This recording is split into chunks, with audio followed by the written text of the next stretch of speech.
நேற்று சாயங்காலமே பார்த்தீங்கன்னா துளசி கல்யாண பூஜை முடிச்சிருந்தேன். லாங் வீடியோவில் போட்டிருக்கேன். வேணுன்றவங்க டிஸ்கிரிப்ஷனில் கொடுக்குறேன். வீடியோவை செக் பண்ணி பாருங்கள். பூஜை முடிஞ்சதுக்கப்புறம் நம்ம இதெல்லாம் என்ன பண்ணணும் அப்படின்ற சந்தேகம் இருந்துகிட்டே இருக்கும்.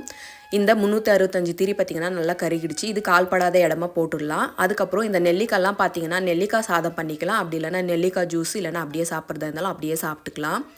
அதுக்கப்புறம் சாமிக்கிட்ட இருக்கிற பூ எல்லாமே எடுத்துட்டேன். நேற்று வந்துட்டு குங்கும அர்ச்சனை பண்ணியிருந்தேன். அதையுமே பார்த்திங்கன்னா குங்குமச்சிமிழில் போட்டு வச்சுக்கலாம் அப்படின்னு சொல்லிட்டு தாம்பூலம் பழம் எல்லாத்தையுமே எடுத்துட்டேன். அதுக்கப்புறம் 2 நெல்லிக்காய் தீபம் ஏற்றிக்கலாம் அப்படின்னு சொல்லிட்டு அதையுமே ரெடி பண்ணிக்கிட்டேன். சங்கு சக்கரை விளக்குமே ஏற்றிக்கிட்டேன். எல்லாத்துக்குமே பார்த்திங்கன்னா எண்ணெய் விட்டு திரி போட்டு விளக்கு ஏற்றி முடிச்சுக்கிட்டேன்.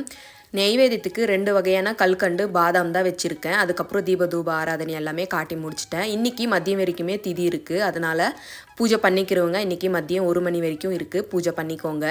நேற்று சாமிக்கு தாம்பூலத்தில் வச்சுருந்தேன் இந்த புடவையை 2 நிமிஷம் கட்டிட்டு அதுக்கப்புறம் எடுத்து வச்சுக்கிட்டேன்.